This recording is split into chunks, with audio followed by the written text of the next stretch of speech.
At first, no one in Granite Falls paid attention to the strange guy. A small town lost among the forests of Maine was used to oddities.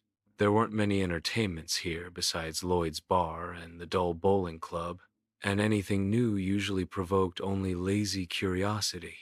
But this guy, he appeared suddenly, and his name was Strange Glib. That's how he introduced himself, with a hoarse voice as if swallowed through a glass bottle. At first, the locals thought he was a drifter, but he had a house. More precisely, a shabby little house on the outskirts that had stood empty for 10 years. It was thought raccoons and rats lived there. Now the house had come alive. At night, a damp light came from it, as if someone had turned on a lamp underwater. Sometimes there were sounds chewing, splashing, and strange sobs, as if someone was laughing and crying at the same time. When Glib first appeared in Fairley's store, everyone's throats went dry. He was tall and green. His skin didn't look painted or artificial, it flowed, as if made of translucent jelly. It seemed that at any moment a piece of flesh would slip right off him onto the floor. One of his eyes was bulging, red, constantly moving in different directions, and the other gaped with emptiness. From it protruded a bloody nerve, coiling like a worm. But the most terrifying thing was that he acted as if this was normal. He blinked with one eye, adjusted his vest, held a shopping basket in his hands like an ordinary customer. "Good evening," he said. His voice was soft, even polite, but it sent chills over the skin. "Good," muttered the cashier Molly, not taking her eyes off the green slime dripping from his chin onto the counter. He bought milk, 3 packs of raw meat, and a children's toothbrush with a frog on it. He smiled. When he smiled, it seemed that his mouth tore in all directions, as if the skin couldn't withstand the pressure of his teeth. Then he started appearing more often. People tried not to look, but rumors spread through town like smoke. Someone claimed that every night Glib sat on the porch and talked to himself. Someone said they saw him pull a beetle the size of a hand out of his empty eye socket and eat it, smacking. But the scariest rumors came from children. 8-year-old Carrie Jenkins told her mother that a green man with a hole instead of an eye had knocked on her window. She cried, saying that he had promised to show her the secret behind the house. In the morning, the girl was gone. At first, they thought she had run off to a friend's or was playing, but she was never found. The police combed the woods, checked all the houses, no result. A week later, another child disappeared, a boy named Danny Hall. Then the local pastor's little sister. The town began to whisper. In every disappearance, the figure of the stranger from the green house appeared. But officially, nothing was ever proven. Sheriff Calvin looked exhausted, as if he carried a sack of bricks on his shoulders. He drove to Glib's house but came back pale, refusing to tell the details. He only muttered, "Don't go in there for God's sake." After that, real panic spread through the town. No one let children out to play. People shut windows as soon as it got dark. The streets were dead silent. It seemed even the crickets went mute.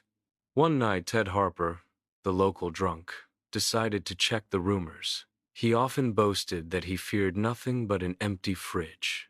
He took a flashlight, a bottle of whiskey, and went to Glib's house. Later, they said neighbors heard his scream high-pitched, almost like a woman's. In the morning, they found only Ted's boot. Inside, as if someone had carefully placed it there, lay a human tongue. The rest of the body was gone. Then the old legend returned to Granite Falls. Grandmothers used to tell it by the fire that in the woods lived the Eye, a monster that fed on fear and flesh. They said it came every 30 years and took children. No one had ever really believed it until Glib appeared. Now people whispered, "It's him. It's the Eye." Margaret Beckett, a widow and former schoolteacher, decided to find out the truth herself. Her son had died many years ago in an accident, and she knew she had nothing to lose. At night, when all the houses were locked, she took a candle and went to Glib's house. The door was ajar, and dampness flowed from it, like from a cellar. Inside, the walls glistened as if covered with slime. The floor was slippery. Margaret heard whispers, thousands of voices at once, like a choir of children. They called her by name. "Mrs. Beckett, come here, look." She went further. In the living room sat Glib. He sat on a strange chair resembling a living creature. Blood dripped from its armrests, and the seat breathed. Glib fiddled with his bulging eye, and from the empty socket slowly crawled a pink, tentacle-like flesh. "You came," he said. "Good, I was waiting for you." Margaret wanted to say something, but her mouth wouldn't obey. She watched as the wall behind Glib opened. Not a door, the wall itself. It flowed down, opening a passage into a black, gaping maw.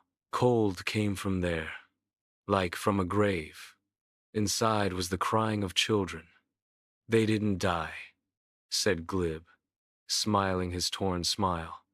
"They're here, with me. They will always be with me." And then Margaret saw. From the darkness, little hands reached toward her, the hands of her students, her neighbors' children. Their eyes shone, but there was no life in them. They were like dolls, controlled by someone's will. They whispered, "Join us." Margaret screamed, but no one heard her. Not that night, nor any of the nights that followed. The town slowly died. People began to leave. Those who stayed lived in fear. Glib appeared more and more often, walking the streets, leaving sticky tracks behind him. His eye rolled in all directions, and the empty socket oozed. Sometimes he sat right on the sidewalk and began tearing pieces of his own arm, chewing them and reattaching them. Children no longer disappeared because almost none were left. One day he came into Lloyd's bar, sat at the counter and asked for beer. Everyone was silent. The bartender poured it, his hand trembling. Glib drank, and the liquid flowed straight through him, dripping onto the floor. He laughed. The laugh was sticky, like the buzzing of flies. "I'm yours now," he said. "Yours and this town's." And then everyone understood. He would not leave. Never. The last one who dared resist was Sheriff Calvin. He gathered the remaining men, armed them with shotguns, and they went to the house. No one returned. In the morning, their bodies lay on the square, empty shells, sucked out from the inside. Only skin, stretched like wet sheets. And in the middle sat Glib. He smiled and slowly twirled other people's eyes in his hands like toys. Now Granite Falls can't be found on the map.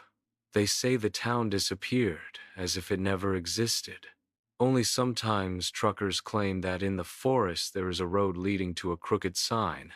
On it you can barely make out the word Granite Falls. If you drive further, you can see an old house with damp light pouring from its windows. And on the porch sits him Green, with one eye and a gaping hole on his face. He waits, and if you hear children's whispers behind your back, run while you still can. But you know what's the scariest?